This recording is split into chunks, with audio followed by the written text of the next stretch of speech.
Farmlings, it is officially the best part of the entire Counter-Strike calendar. The Budapest Major is almost upon us, and I can't wait, man. This stuff makes me so unbelievably hyped. It's what I look forward to the entire year. And I mean, listen, if you are A, hyped for the Major, B, don't know that much about the teams or esports scene, or C, want to mindlessly listen to someone who yaps about something they only pretend to understand, this is the video for you. I am Mr. Major, man. I love these fuckers. Honestly, every other single tournament of the year to me is like the appetizer, and the majors are like the juicy steaks. I truly could not give a fuck about any other tournament. This is the one that I am truly going to be watching and paying close attention to. I could not be any more excited. So let's not waste any more time and go through every single team that will be participating, starting with stage 1.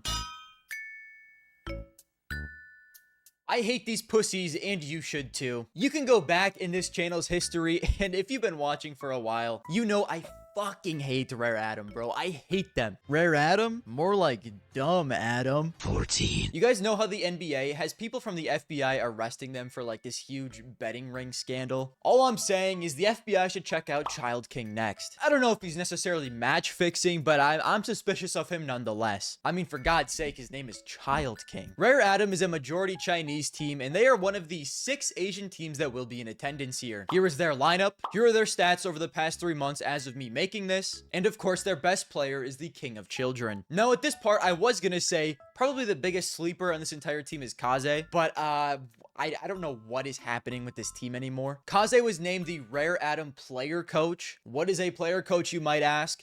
I don't think anyone truly knows. At this point, it looks like he's just filling the coach role, and they've replaced him with a player named Marek, who is a 32-year-old talent who was literally a coach right before playing for Rare Adam. Kaze is a coach, Marek is a coach. They just have coaches playing in this team. I don't know what is going on. And the team's official coach is still listed as Z8Z. Like, what? I don't know. The rest of the players on this team are fine. I'd say the second best player behind Child King is probably Li Hang. Tiger is also good. Summer is fine. But just because, like, I don't know what is happening with this roster, and it looks like their option is either a coach playing for them or a coach playing for them. I mean, they got to be a favorite to go 0-3, maybe 1-3 if they really lock in, but 0% chance to make it out of stage 1. Fuck you.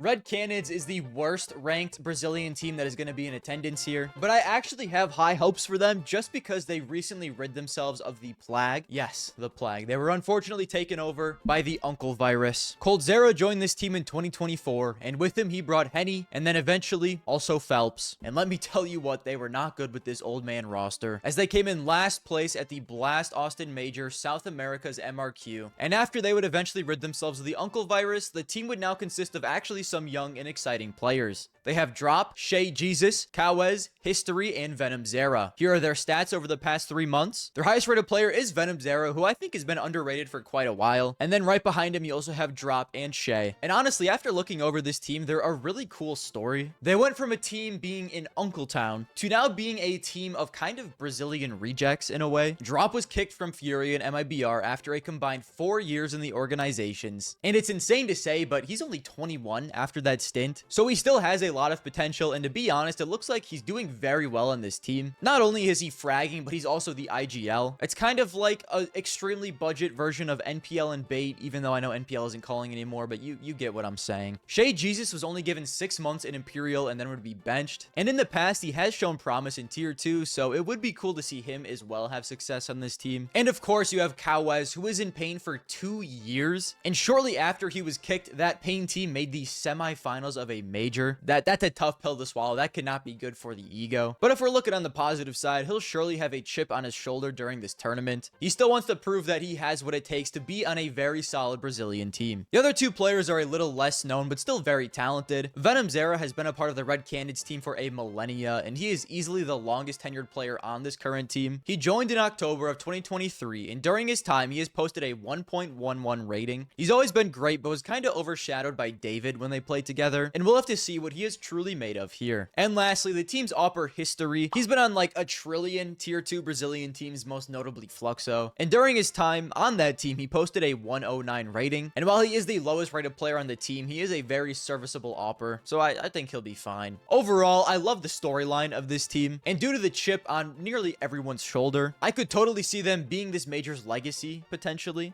Me personally, I'll be rooting for them. You know, I don't think they'll go 3-0 in stage 1, but I could see them sneaking through maybe 3-2. But of course, we'll have to wait and see. 8% to make it through simply because I think the players have that dog in them. Barmlings, do you stink fat chuds at Counter-Strike? Below 10k premier rating, even? Or maybe you're a level 10 demon. Either way, there is absolutely room for improvement, so why not check out today's sponsor, RANKACY. RANKACY is one of the best tools on the market to help anyone improve their game. After connecting your Steam account and linking your match token, they'll download all of your matches and generate a detailed analysis of your gameplay. Their dashboard page also provides you with access to a performance tab, which gives you a variety of stats you can look at along with your overall team stats right below it. They also have an AI assistant named Bob that can give you instant tips on how you can improve. Scrolling down even reveals your rank distribution, personal best, and your top maps. In the matches tab, you can look at individual games to see detailed stats, including your strengths and weaknesses. Another thing you can do here is use their 2D map, which allows you to rewatch the game from a new perspective. This is a great place to see overall things that your team did well or poorly and what you can improve on in the future. Next is their highlights tab, where you can create and edit highlights in up to 4K 60 FPS. With one click, you can add them to the editor and tweak them with a wide range of effects to enhance the highlight. Lastly is their training zone, where you can practice with their peak or pre-fire servers. This is a great way to train your reflexes and aim, along with the proper way to clear common angles. With all of these features, RANKACY should be the only subscription you'll ever need to improve at Counter-Strike. But if you use the link in the description, you can get a free trial for 30 days. And back to the video. With Mongolz being one of the best teams in the world and playing in all the international tournaments, that has left Huns to be the big dog of Mongolia. They do well in local tournaments, but at a major, it's going to be a bit of a taller task. Unfortunately, I think Huns might be one of the worst teams in attendance here, and a fairly good candidate to go 0-3. But if they are going to have a chance to squeak through, that's mostly going to run through their AWPer and IGL 9. This is that motherfucker with one of the most nasty deagle clips I have ever seen against Team Spirit. 9 in a 1v4, what is he gonna... 23 and counting before... It's all headshots! It's 4 bullets, it's 4 kills! Against Spirit!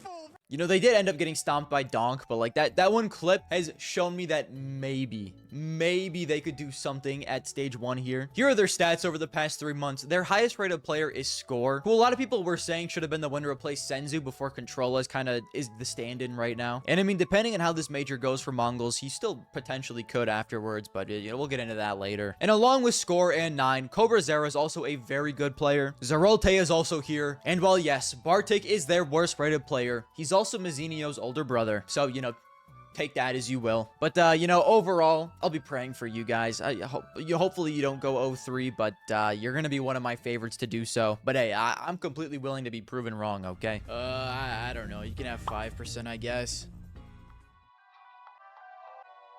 Fluxo is another one of these tier 2 Brazilian teams that will be in attendance, and honestly they're very similar to Red Canids. I just kind of like their storylines a little less. They have multiple players who have been thrown off better teams and taken shelter under this organization. You have Art, the old IGL of Furia, Luca Ozzy returning from a brutal stint in MIBR, Descenti after 2 years in Imperial is benched and of course comes here. And honestly, that I'm still gonna say it, that move shocked me. I thought Descenti was their second best player. They of course have Kai, who I deem to be the worst player of 2024. You also have Zevi, who has been here for 2 years and is a very solid AWPer. But overall, like, you might think I'd feel the same way about this team that I do about Red Canids. But I don't know, man. I just don't really feel the same juice from this team. I don't know. I just feel like for some reason the chip on the shoulder of the Fluxo players just won't be as much as the Red Canids players. You know, we kind of know what Art is at this point of his career. Kai is Kai. The 2 players who probably have the most to prove in Descenti and Luca Ozzy, I do really like, but I don't necessarily think both of them are good enough to really carry Fluxo to a lot of wins. You know, Fluxo could potentially go on a run here, but I'd be surprised. I see them being like a, you know, 0-3 potential, 1-3. Maybe at their best, they could do 2-3. But who knows? Maybe Art has been in the kitchen cooking up something incredible for this major. If you look at results in tier 2, Fluxo is obviously better than Red Canids, but my goofball gene is acting up, so I'll give them a 7.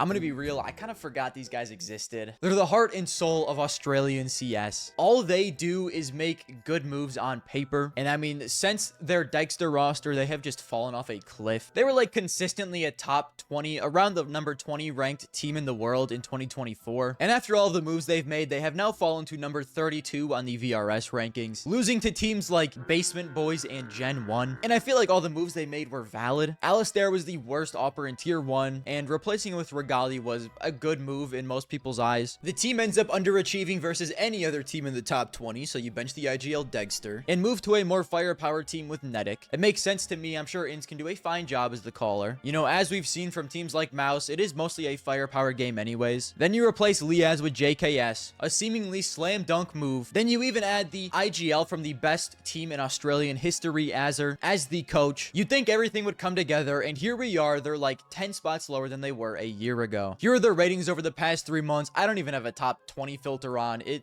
doesn't look great. They're all from like 104 to 0.97. And I mean, listen, this might be a little harsh, but depending on what Flyquest we get, I wouldn't even be surprised if they went like 1-3. But then again, it is a major with Flyquest. We all know the inevitable 2-0 to 2-3 is coming. I know I was just negative, but I'll still give you guys like a 35% chance to make it through. You should have a decent chance.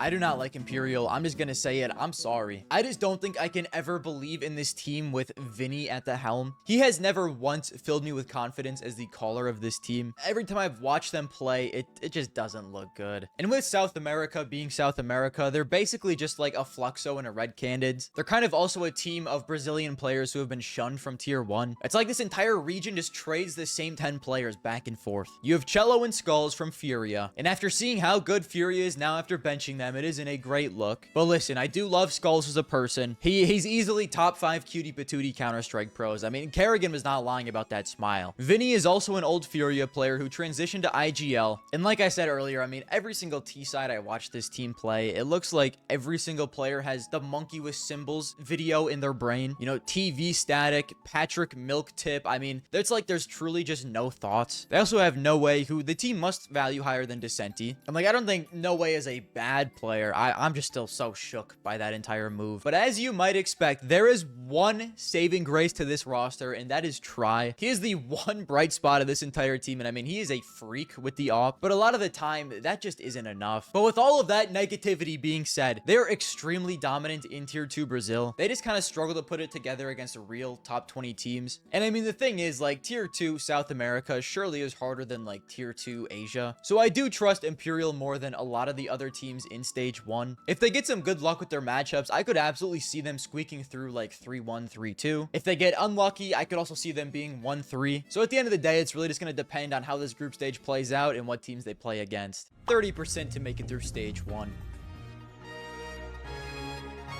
I will forever glaze North American teams, but you guys make it really tough. The leader of NRG is a man by the name of Nitro. This is his 9th time switching back from Valorant to CS, and maybe this major he finally makes a statement. And in his defense, his squad is fairly dominant in Tier 2 NA. They recently won Prize Picks NA Revival Series, Fragadelphia, which is basically just all Tier 2 EU teams now, ESL Challenger, and CCT. Although, this is mostly on the back of a South African and a Danish man, so sorry NA squadron, all 3 NA players are the lowest rated on the team. You of course have Sonic, who was recently booted from Wildcard and has looked very good with this roster. Of course, the beloved bro. He was kicked from the evil Astralis and found his home here, squashing Tier 2 NA bugs. And along with them, they have George, who has been a very good rifler in Tier 2 for some time now. And of course, the man who I think will single-handedly determine how well this team does at Budapest, and that is Zodic. We simply must talk about him. NA has literally no opping talent, so they just fucking picked this dude up out of nowhere. Nitro must have started a conversation with him at the McDonald's urinal, and it just turned out he also played Counter-Strike. Almost no one knew who he was when he came into this team and replaced OC, but he does have some previous history in the game. He did have 0 LAN experience, and most of his games were played in 2017 and 2018 with CLG Academy and Splice, but he had just recently come back and posted a 1.34 getting info. And I mean, if we go to the last major at Austin, NRG did have to replace OC. They started 2-1, and in their 2 advancement games, OC posted a 0.82 rating. And if you watch that series against Lynn Vision, I mean, oh my goodness. Some of those shots he was missing were just brutal. So they decided it didn't really matter who replaced him. They just needed someone. And I mean, Zodic has been good since he joined this team. And I feel like when you watch him play, like, he looks good. The eye test isn't bad at all. The main issue is they recently played at EPL Season 22 and fucking stunk. They went 0-3, losing to Gamer Legion, Legacy, and Fluxo. Every single one of those teams is in this stage. And if they really want any chance here, they have to be able to beat these teams. I mean, at the very least, Fluxo. The veteran Nitro has to get these boys locked in, or they truly might be a favorite to go 0-3. Pure bias here. Give me 20%.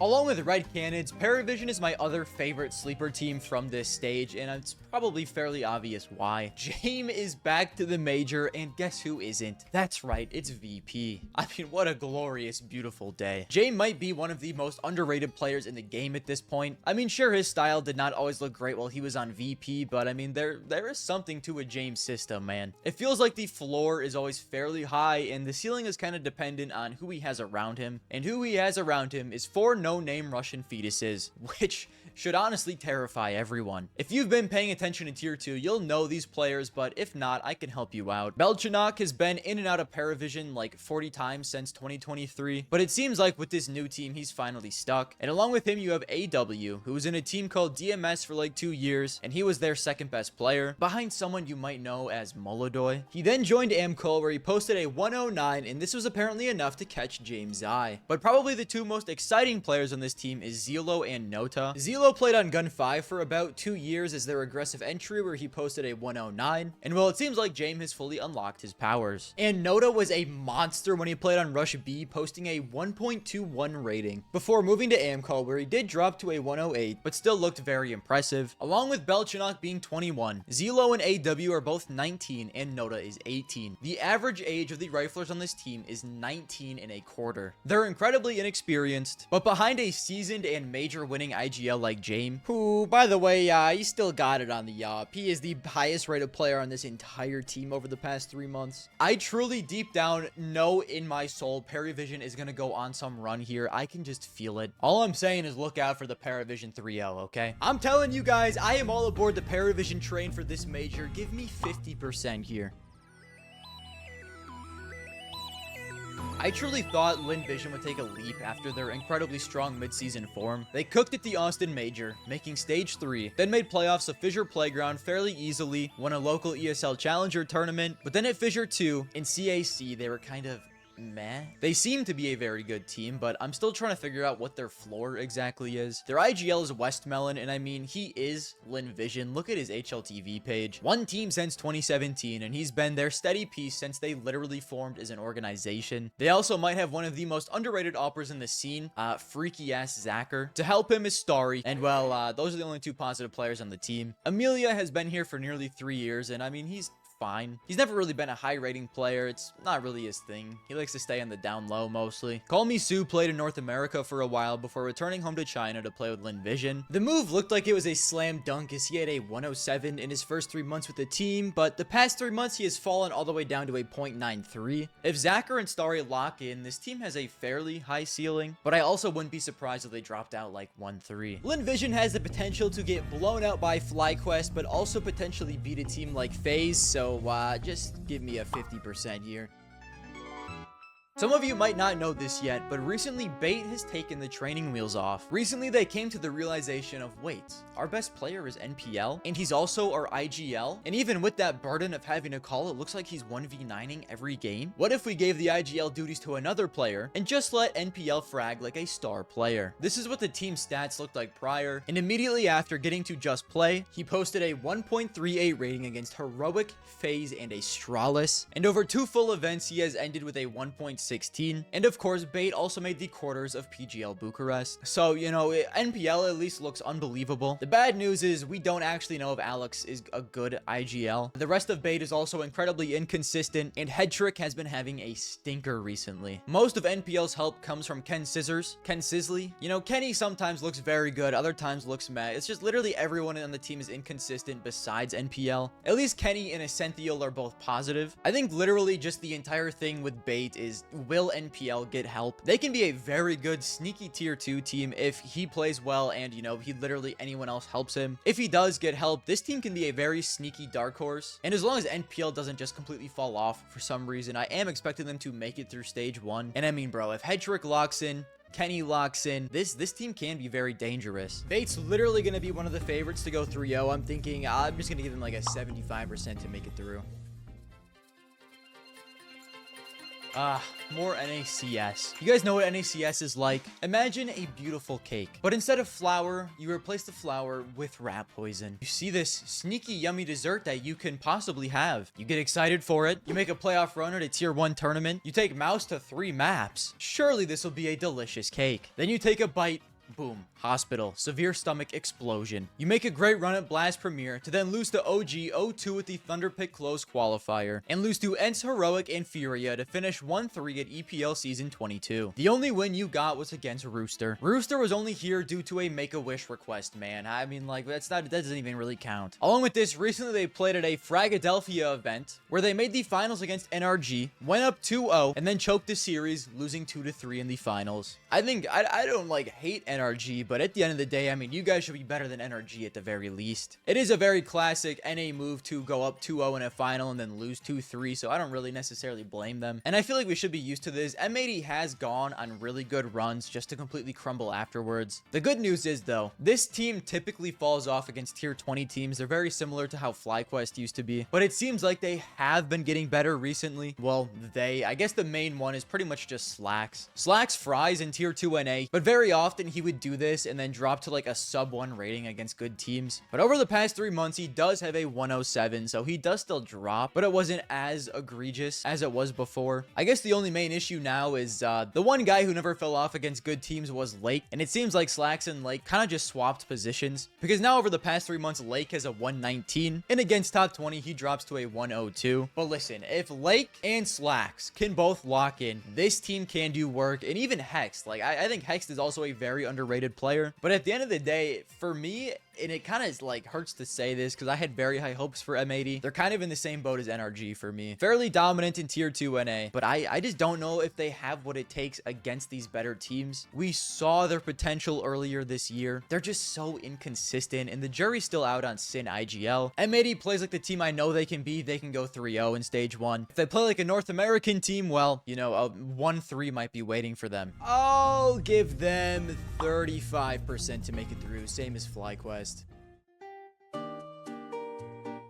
Fnatic might be the most controversial team in stage 1. They were the very last team to qualify through with their win at Frag, but after they did, for some godforsaken reason, they'd make a roster change everyone absolutely hated. Minus Cypher plus Jack Asmo. Why are we making a roster change 1 month before the major the team just locked in for? You know, for a little bit more background, I guess. At the tournament they won to qualify, Jack Asmo would be standing in for Crims due to him having visa issues. He was an old member of Passion UA along with 2 of the other Fnatic players, Jambo and Fear. And in the final where Fnatic barely won 3-2, Blame F and Cypher would be the 2 highest rated players on the team, with the 3 old Passion UA players being at the bottom. Here are Cypher's tweets after the win. Major, here I come, holy fuck, I love my team. And then he quote tweets Jack Asmo saying, please someone pick him up, he's so fucking good, my goat. And then, you know, you also have him saying, I thought I was fucking doomed having failed RMRs and everything. He was extremely excited to play at this major. And then of course it comes out he's being replaced by Jack Asmo. Do I think it makes the team worse?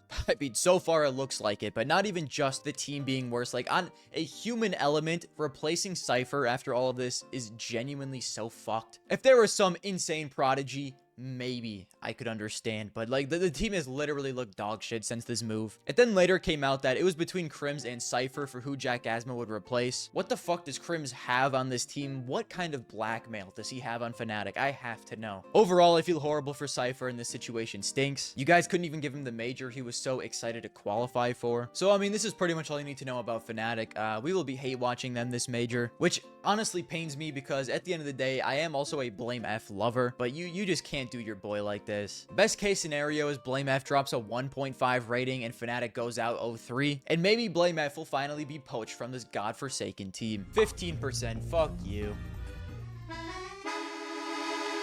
Gamer Legion has the potential to be so good, man. But this team, for the life of them, cannot find an AWPer. It's still early, and you do need to give your young players time. But their new AWPer, HypeX, has looked really no different from Kersey. Kersey on his time with the team had a 0.95 rating. HypeX on his time with the team so far has a 0.92. So either Gamer Legion is extremely unlucky, or they are just the worst team in history to AWP for. And along with their AWPing struggles, it just seems like the team overall is taking kind of a step back from their form earlier in the year. They were looking good, making multiple tier 1 tournament playoffs, but recently they have been kind of stinking up the place everywhere they go. They did make semis at PGL Bucharest at least, where they ended up losing to Aurora, but it was one of the worst semifinal games I have ever seen. They lost 13-1 in back-to-back maps. So I mean, at this point, Gamer Legion is just a frustrating team. They could be so much better. They have 2 elite level riflers in Rez and PR, and even recently Tossin has been locked the fuck in. He's even their highest rated player over the past 3 months. So if PR takes a jump back to his early season form and Tossin plus Rez are playing well, this team can be elite. All we need is just HypeX to work out. And I mean, I do like his ceiling more than Kersey's. We haven't seen it yet, but I do still think the potential is there. And I mean, if he works out, everyone else returns to their mid-season form. Oh my goodness. Gamer Legion is just the if team of this event. If this, if that, if they hit their ceiling, they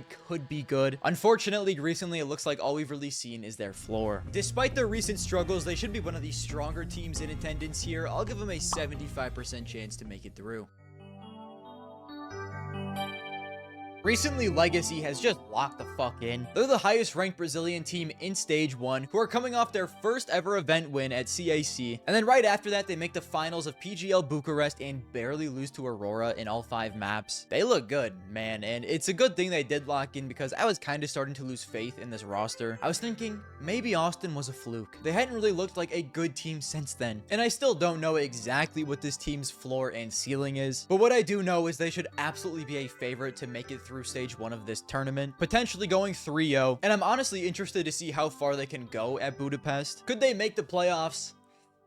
Probably not. But like at the same time, it's also like not completely out of the question. Like who knows? If we want to talk about their roster a little bit, they kind of follow in the footsteps of every other Brazilian team. Their most interesting player is someone who was recently kicked from a bigger org and wants to prove themselves. That is their IGL Lux, who was kicked from Pain at the start of 2025. He was statistically their best player, but his main downside was that he fell off at lands. And well, honestly on Legacy, he's kind of been frying, not rating wise, but reinventing himself as a caller. And it seems like overall he's done a very good job. He's supported mainly by the team's 2-star riflers in Lado and Dumao. Over the past 3 months, Lado has easily been the team's best player, kind of taking the crown from Dumao, to be honest. I think overall Legacy is going to be one of the more interesting teams in attendance because I'm truly unsure of how high their ceiling is. Can they really make a deep run? I will say I would be surprised if they didn't make it out of Stage 1. But then after that in Stage 2, I feel like it's fair game. They could go 1-3-0-3. Who's really to say? I'll be watching you closely, Legacy. Legacy should easily make it through here. Give me an 85%.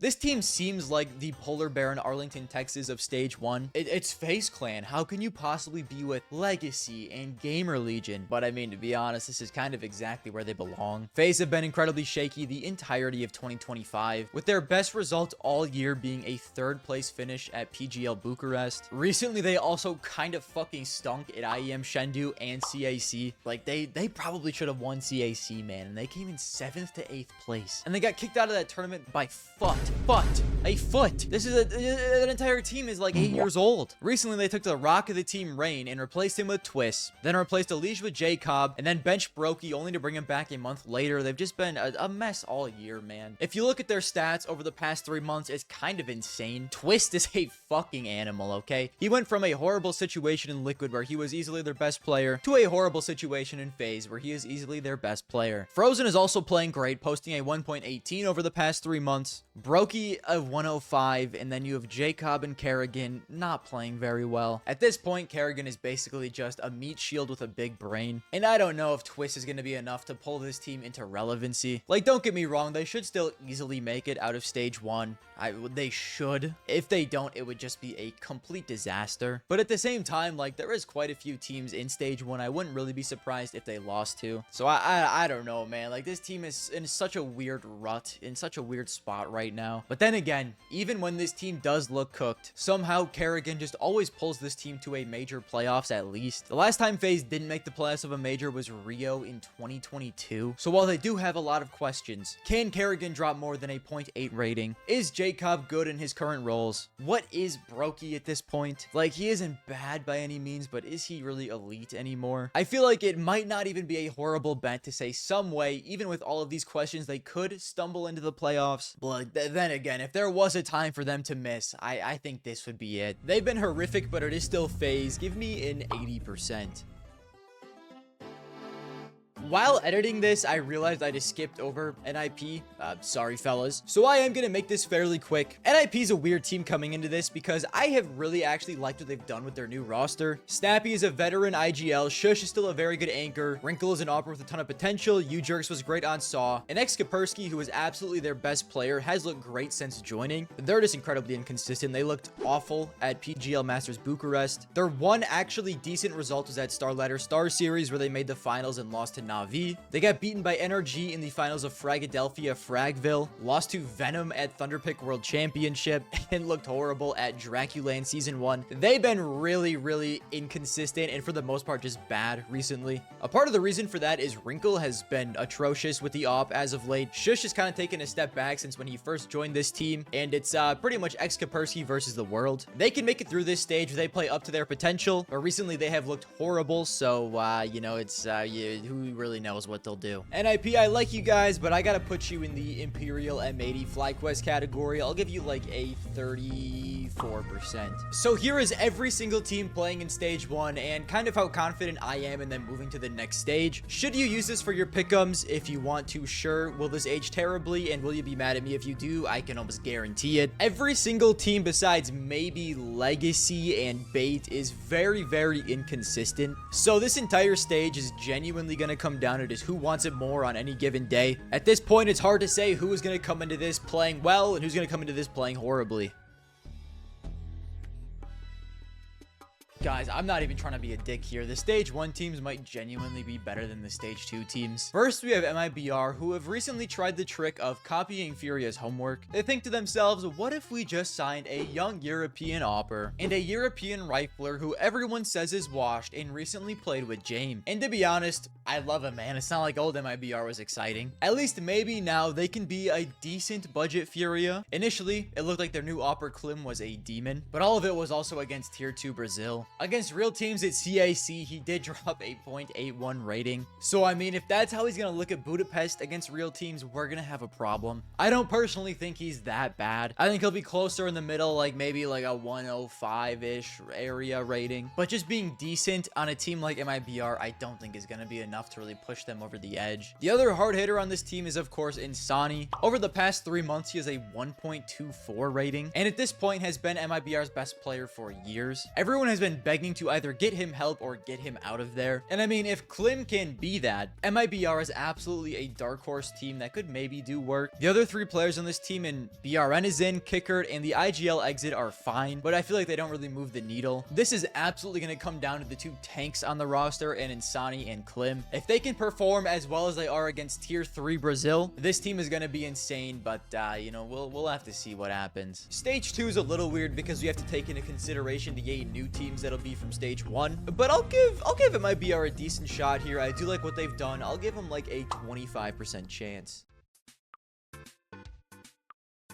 I hate to say it, this is a Flyquest situation. I kind of forgot you guys existed. This is just the old complexity roster, except minus 60 and plus Kavem, which is a fine move, but I think I forcibly removed this roster from my brain because it just doesn't make any sense. The team is based in Ukraine. Its founder is a Ukrainian soccer player. Look at their logo. I mean, it is just simply Ukraine, and their name is Passion UA. UA is the country code for Ukraine, and Passion refers to the organization's drive for excellence and representation of Ukrainian talent on the the global esports stage. And then they would buy out the North American roster of Complexity. What? Everything about this team is like Ukrainian based. And now they're boasting a North American roster. It just doesn't make sense, man. This team should not exist. And to be honest, I have no idea how they've been over the past 3 months, so we're about to learn together. It looks like Grim is keeping up his insane form. Kavem has been playing well, proving to be a pretty solid replacement for Sixy. And of course, Halzerk is always fairly good. Major-wise, they count as a North American team, but they've just been playing in Europe. And recently in Tier 2 Europe, they did win Urban Riga versus Eyeballers and came in second at Draculan, losing to OG in the finals. The main thing you can hang your hat on with this team is I don't think anyone expected them to make the playoffs of Blast Rivals. They were easily the favorite to miss, and they did end up beating Mongolz 2-1. It is tough to say how impressive of a win this is because Mongolz with controllers, we don't really know how good they actually are. But after that, they did look competitive with Falcons before just crumbling against Pain. So, I mean, overall, like a pretty good showing, but I really don't know how much we learned from that. But I really don't know how to feel about this team. Complexity Core should have a better showing at Budapest than they did at Austin due to them having their actual full lineup this time. But to be honest, I think I would be surprised if they ended up making it out of stage 2. Passion UA is kind of in the same boat as MIBR. I'm going to give them a 30% just because I've seen their ceiling and it's higher than MIBR's.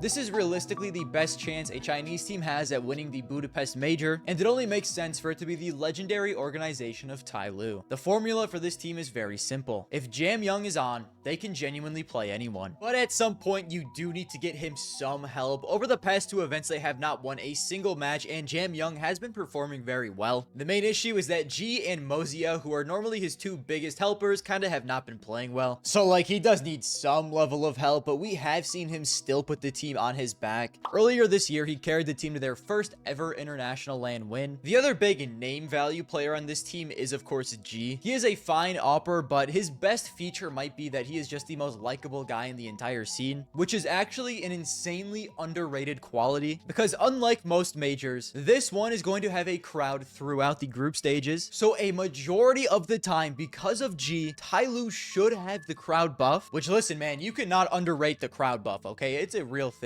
Also, speaking of the crowd being in the group stages for this, we gotta do this for every major. It is gonna be so good. Anyways, the other players on this team are Mozia, Attacker, and the IGL Mercury. Mozia is the second best rifler on this team right behind Jam Young, and he's actually been very good this year. And I'd say their main weak spot is Attacker. But let's be honest here, the main storyline of this team is going to be Jam Young and G. They haven't looked phenomenal since winning Fissure, but then again, when most of your team just runs through one player, you're bound to be kind of inconsistent. I truly have no idea what to expect of them here. Tyloo, I'm totally down for you to surprise me, but you gotta get Jam Young some help. Until then, you're down to 30%. Astralis is another one of those teams where I just have absolutely zero clue what the floor and ceiling of this team is. Like, they aren't horrible by any means, but like, I feel like everyone could totally see them just bombing out of stage 2 0-3. I could also see them making it out of stage 2 like 3-1, 3-2, and maybe being kind of sneaky in stage 3, but like, I really don't know. They've been solid since Huxi joined as the IGL, getting consistently decent runs at tournaments. Most recently, a playoff appearance at IEM Chengdu, and just barely missing out on the playoffs at PGL Masters Bucharest. So like, I don't really know what a lot of people expect from this team. Over the past 3 months, Stare has been their best player, kind of put him into star roles after Magisk joined. It doesn't feel like a very firepower heavy team, but who knows? Maybe Device rolls back the years. Maybe they just use the power of friendship to power through stage 2. After their recent impressive performance at Chengdu, I'm gonna lean towards saying they probably make it out of stage 2. But I mean, like I said earlier, I also wouldn't be surprised if they just bombed out. I know all Astralis does is disappoint, but I'm gonna bank on them fellas from Denmark at least being somewhat locked in for this, and I'm gonna give them a 40%.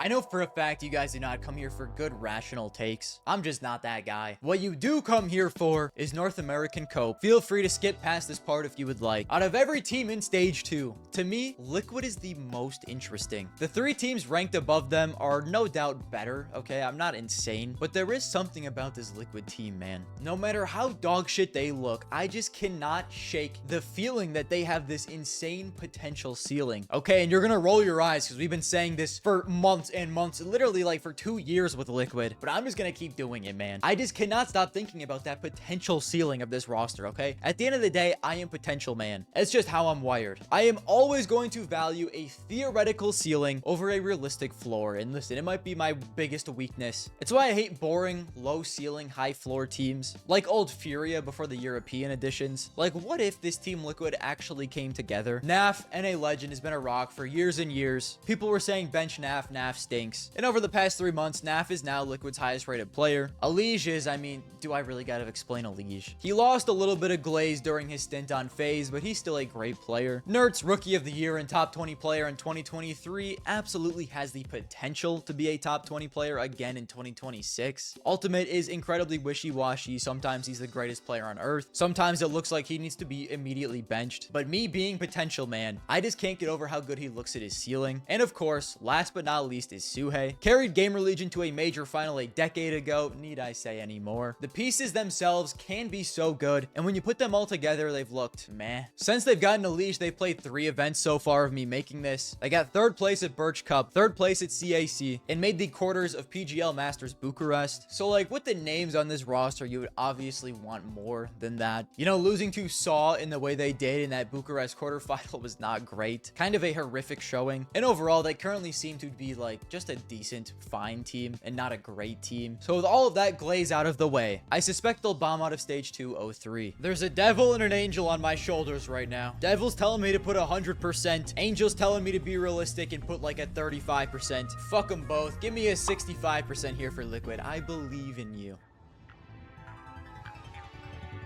3D Max is one of these other sneaky teams that I could see maybe making the playoffs. Recently, they did something very interesting. They switched the IGL role from Maka to Gravity. And I mean, it makes sense, okay? He already fried like an IGL, so you might as well. Plus, AWP IGLs are a dying breed, and Gravity was just in better spots to make mid-round calls. And while this change was done right ahead of Esports World Cup, since then, their overall results have actually been quite good. They did make the finals of CAC, but right after that, it looked a little shaky at Bucharest and IEM Chengdu. So, like, it seems like there are still some growing pains, but I feel like they're not that different from the 3D Max they were before the IGL change. And if you look at player stats, it doesn't really tell you anything, because for a team like 3D Max, the stats really don't matter. They are by all means a team. Like, they're a team's team. They don't really have any players hard carrying. They are just a good team with good strats. The one thing I do want to look at with stats, though, is how they switched after the IGL change. Maka actually has gone slightly down in rating, with Gravity going drastically up, which I don't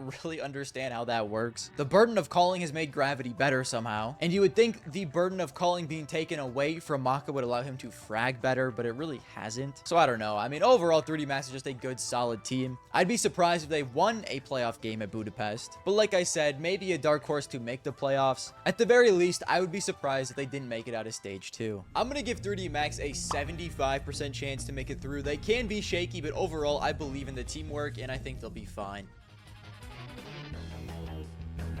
It's gonna sound crazy to say, I feel like Aurora has a very similar floor and ceiling to 3D Max at this event. Listen, the Turks can get mad in the comments, but it's just personally what I see. They're a very good national team who I think can make the playoffs, but considering what Aurora does in the playoffs of events, I don't know, man. Their track record in playoffs is not great. They did just win PGL Masters Bucharest, so at the very least, I'm expecting them to easily make it out of stage 2 and make a run in stage 3. They're certainly gonna be fighting for a playoff spot. I just don't know if they're good enough to win a match in the playoffs. Xantares and Wakadia are both beasts, but to counteract them, you have Major, who over the past 3 months has a 0.87 rating. He's basically fragging at a Kerrigan level with worse strats. Along with this, Woxic has cooled off slightly from his form earlier this year, and Joda is good, but at the end of the day, this team absolutely runs through Xantares. If he's in peak form and is heavily supported by Wakadia, who himself can actually just be the hard carry at certain points, and if they're both helped out by Woxic, it feels like the sky is the limit. Like, the formula for this team is very clear. But if Xantares just isn't feeling it one day, I do kind of worry for what this team can achieve. I also do think, and listen, I'm just a guy, so take this as you will, if Aurora don't make the playoffs of this event, I just don't see a way that Major is still a player on the team in 2026. I'm fine keeping him as like a coach, but I don't see a world where they keep him as the IGL if they underachieve. And you know, listen, I don't know who would replace him, but that's for someone else to figure out, not me. I'm giving Aurora a 90% chance to make it out of stage 2. That should be the bare minimum of what they do at this tournament, right?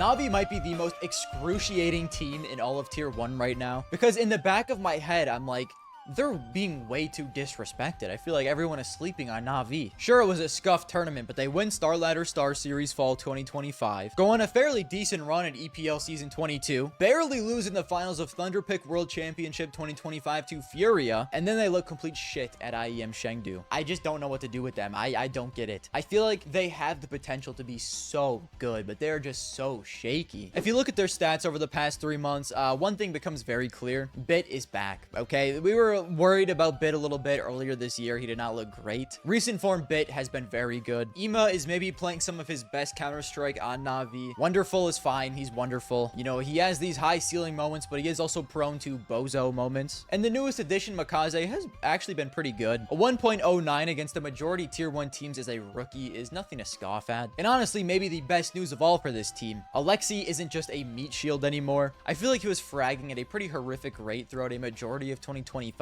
Over the past 3 months, he has a 0.97 rating, so he's almost positive. And like being almost positive for an IGL is absolutely serviceable. So like, I don't know, man. I feel like this Navi team is being brutally overlooked, but like at the same time, it's also for a reason. They kind of do it to themselves. All I'll say is keep your eyes on Navi, okay? Them magically locking in and making like the semifinals wouldn't shock me, but that might be a little bit too much right now, okay? They haven't shown anything too insane. I do think they'll be fighting for a playoff spot at the bare minimum. I would be surprised if they didn't even make it out of stage 2, but then again, they have been incredibly shaky. I'm giving Navi an 80% chance to make it through. They should be able to lock in and at least make it to stage 3. Here's my overall feelings for all the teams in stage 2. Of course, Passion, UA, and Tyloo are kind of interchangeable at 6 and 7. The only teams I would be incredibly surprised if they did not make it out of this stage is Aurora, Navi, and 3D Max. Of course, I want Liquid to make it out, but I don't think anyone would really be surprised if they didn't. But yeah, teams 4 through 8 are absolutely going to be fighting with the teams that come in from stage 1 for a spot in stage 3.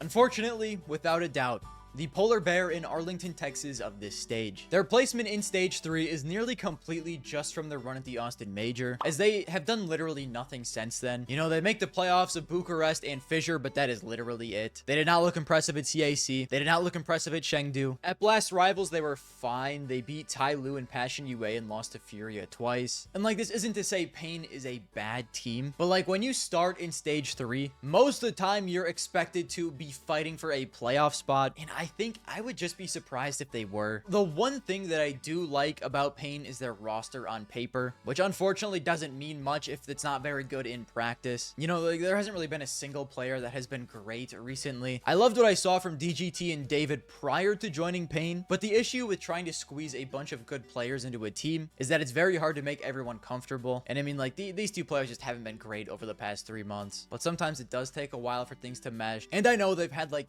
over 6 months with this current 5, but I don't think even if they do bomb out of stage 3, they should make any roster moves yet. I give them at least until the Cologne Major, but I'm not expecting a lot here. Yeah, I'm sorry, Pain. I just don't see you making the playoffs. I'm gonna give you a 15% here.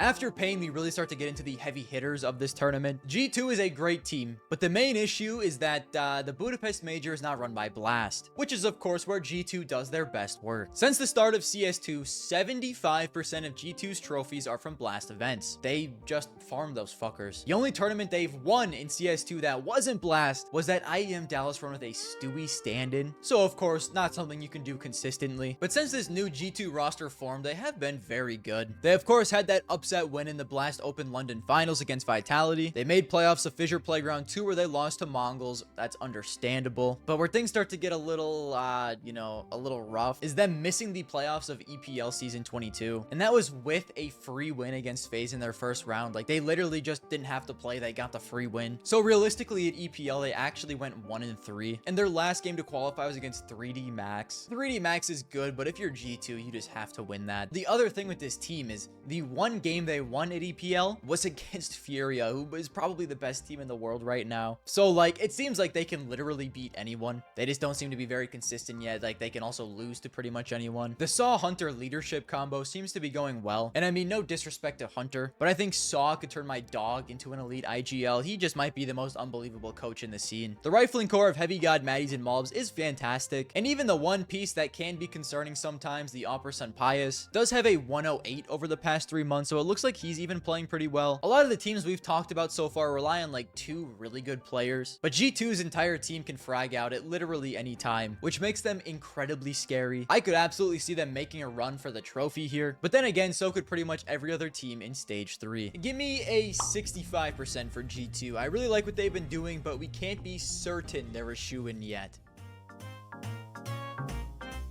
So you know how I was just talking about teams that have 2 players that have to hard carry them? At this point, we just kind of use the Simple argument for Spirit and Donk. When NAVI used to play in an event with Simple at his peak, it didn't really matter who else was on the team, how poop all of the other players were. If you have Simple, you can win any event you play at. And I mean, that is the same exact argument for Donk and Spirit. Any event Spirit is at, they can win. And now they even have Tanir, who you don't really know how good he's going to be on this roster yet. But overall, like, this team just runs through Donk and Shiro. So even with all of the question marks about Chopper being kind of dookie, a lot of people are extremely uncertain about him. Like, it just might not matter if Donk and Shiro lock in. There's also Zwei, who has been like very meh since he's joined. I feel like the main player that this is going to come down to is Tanir. Zontix during his time on Spirit had a 1.1 rating, which is very good, and on certain maps like Mirage, their CT sides were basically powered through Zontix just being a freak on Catwalk. So there's going to be certain aspects where I don't think Tanir will be as good as Zontix was, but if we see the Tanir that we got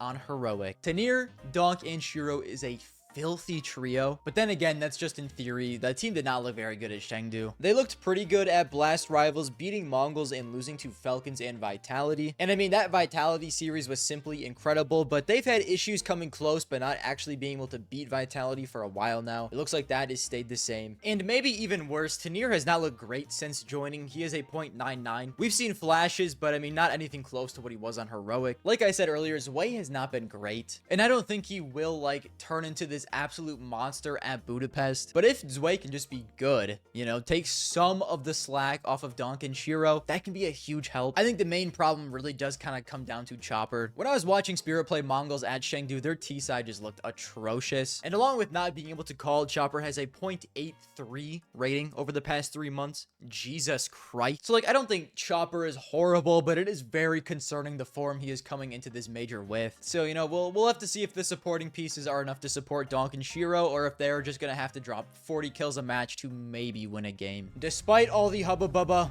Spirit has Donk, 85%.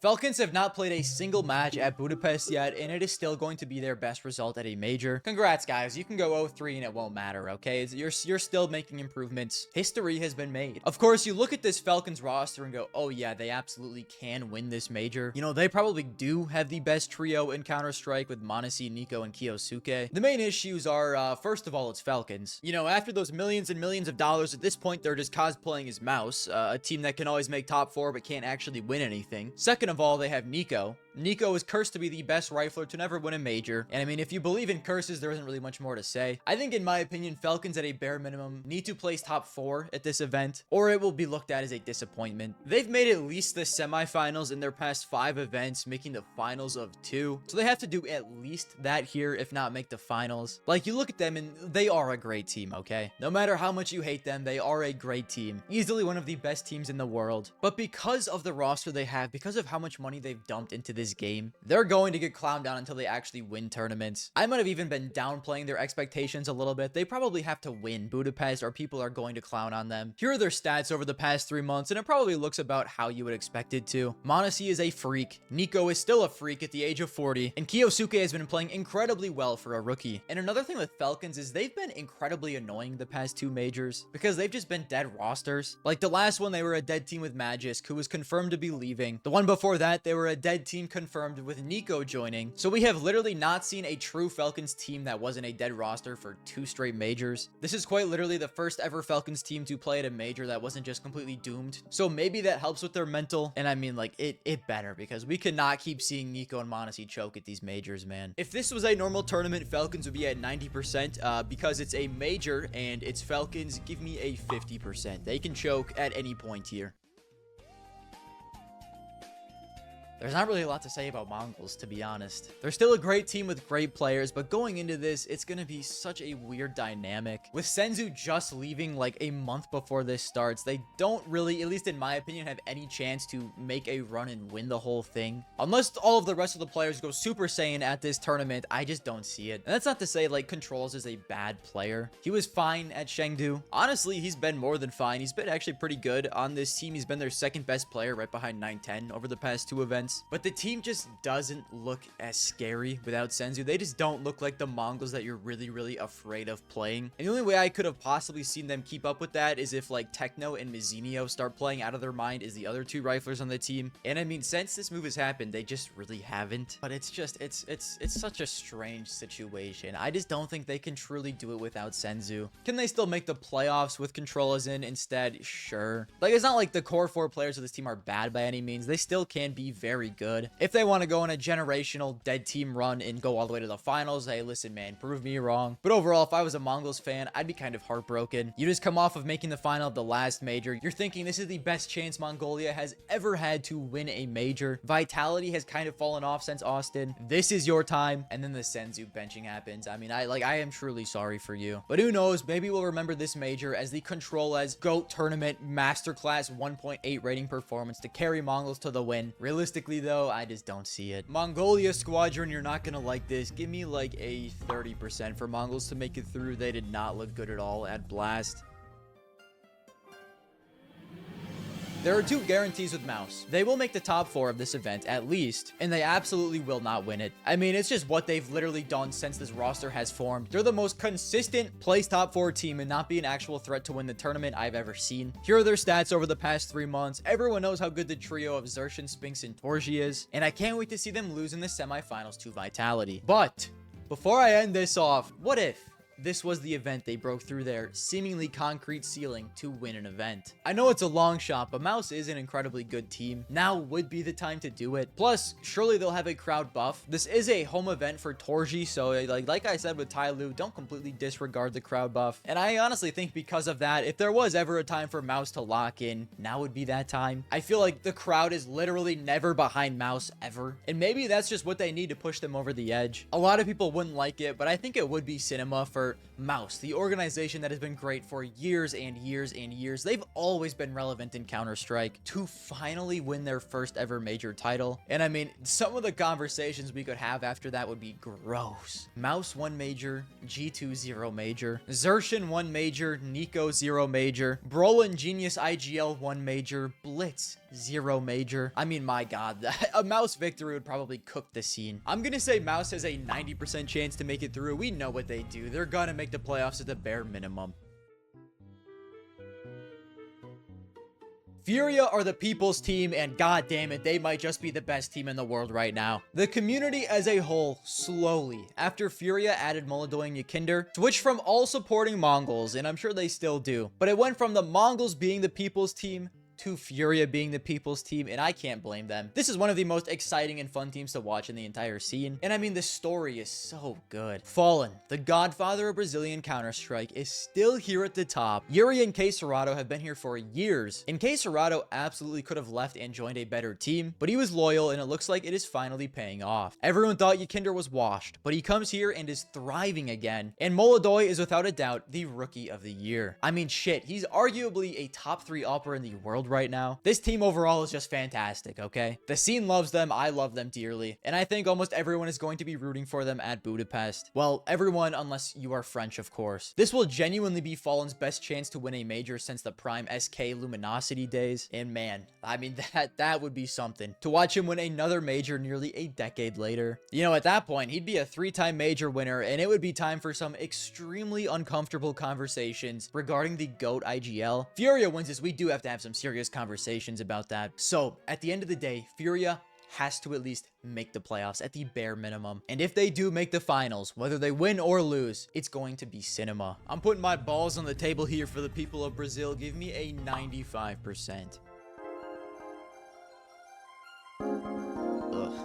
the French. Winners of the last major, and easily a top 2 team in the world. ZywOo surely has the #1 player of the year locked up, unless Donk is on some bullshit and locks in like he did last year. They're without a doubt going to be one of the favorites to win this entire event, and it honestly will be an absolute shock if they aren't at least in the semifinals. Last 3 months, everyone on the team is a beast besides Apex, with of course ZywOo being at the very tippy top. Since they won Austin, they've been at least in the semis of every single event they've attended, but that does kind of also make this major incredibly interesting. It's not like Austin, where they're going in on this insane hot streak, winning everything. They're undoubtedly the best team in the world. Vitality at this point are a very good team, but they're also incredibly beatable. So this makes me want to believe that Budapest is truly wide open for the taking. Like, of course, Vitality could lock in and win it, but it's not nearly as much of a guarantee like it was at Austin. And listen, man, all I can say is thank God, okay? If we had another boring-ass major like Austin, I might just off myself. I'm just gonna go ahead and give Vitality my first 100% of the video. I just don't see a universe where they aren't at least in the playoffs. Here's what I got for the teams from Stage 3.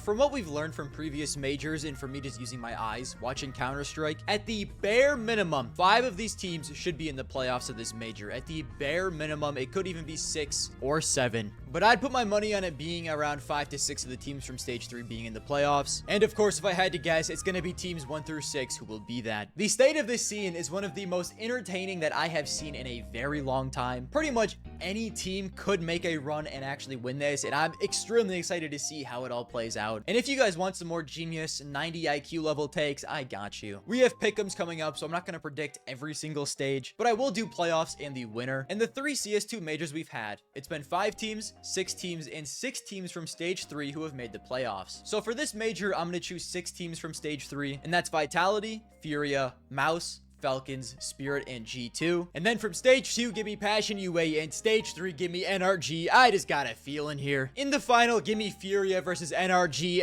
Nitro on top. NRG's winning the whole goddamn thing. You guys better let me know in the comments who you think is gonna win. If you enjoyed my 90 IQ level takes, maybe subscribing, maybe liking, maybe notificationing me. And I'm so fucking hyped for Budapest, fellas. Hey, I will see you all later.